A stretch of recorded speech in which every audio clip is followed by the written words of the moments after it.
Uh, my question is that, you know, I feel that I am more stationed in the, uh, the place of seeing, the Yeah, true place or absolute place, whatever you say, yeah. with certain amount of occasional swings, you know, sometimes. I mean, not really. And like when I'm in the space, like, I mean, I can feel the expansion and like, the distance between the personhood and myself. Yeah. Now, my question to you is like, why is it not becoming a living sensation? Like something like, I mean, you don't have to ask me, like, do you have a hand or something? A hand is a living sensation. So, I mean, why I'm not getting the feel of the true place as a living experience, like something really very, very animated? That's the question. Yeah. Just give me a moment um, and see what comes.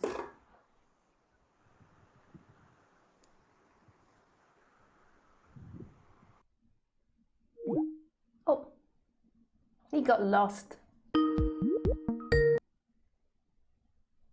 Hello. Hello.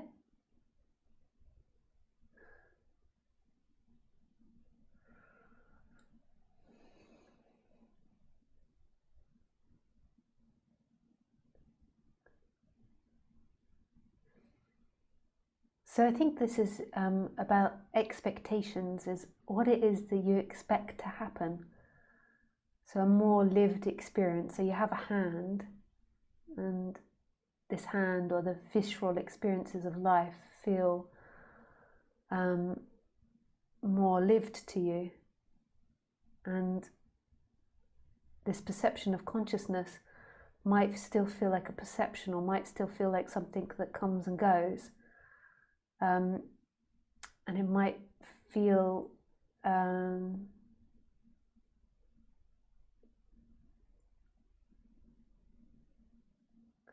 like in some way separate from your experience. It's something that you're conscious that you experience, or you're aware that you experience from time to time.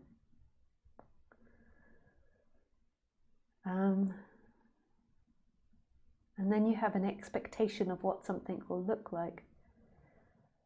But when you really go into the subtlety of experience, so the more that your mind gets out of the way, the more that the person gets out of the way, you'll realize that it's there in everything.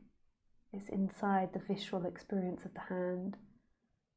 It's inside the experience of the bottom on the seat. It's inside of the room. It's inside of the wall. It's inside of the other person. And I think it's more dismantling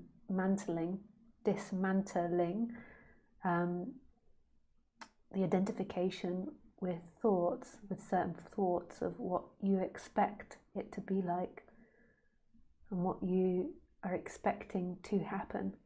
And the more that you lose any idea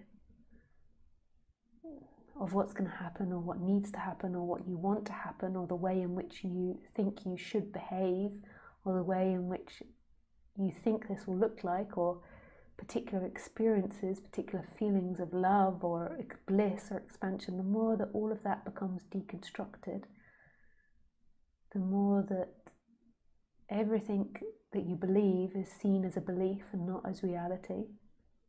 Everything you think you know is seen as a belief and not reality. And as there's this identification with this, then it begins to become more and more obvious that it's here in everything. It's not consciousness that's removed from everything. It's not consciousness that somebody sees. It's actually here in all things, right here. And it's not something that you need to know or that you need to remember. You see, you know your hand through thought. You know your leg through thought. You know your nose through thought. You don't actually know nose, hand, and foot. And so actually, when you say, you know your hand and you experience your hand, that is still an identification with a subtle form of thinking.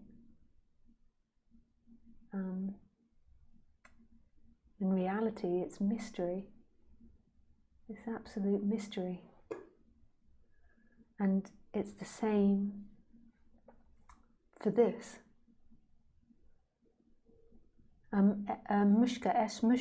Mushko, you've got your microphone turned off. So if you turn your microphone on and you have any questions, you can chime in, but I can't hear you because your microphone is switched off.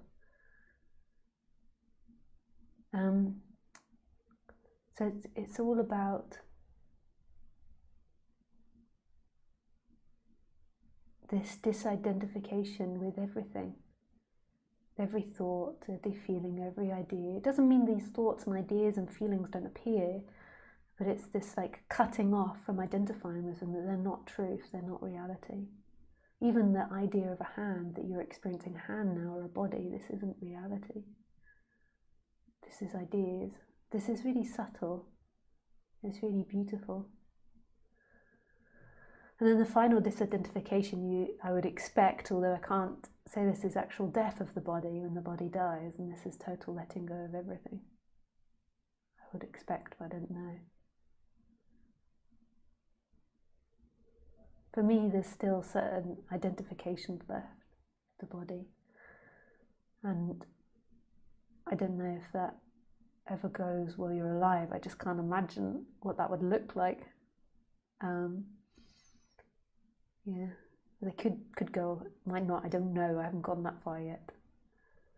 And there's still old seeking patterns that sometimes play out, like, seeking, or old habits that play out.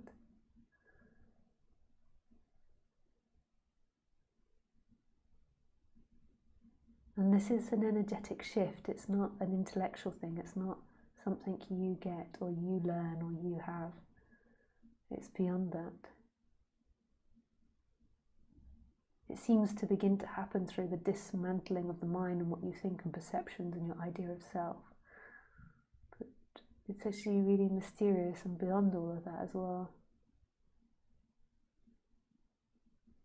Yeah. But I can't, if you've got any more you'd like to say, mushku, then you need to unmute your microphone, or I'll just hang up and I'll go on to someone else, and you can call back later when you've worked out how to do that. But thank you for your question. Bye.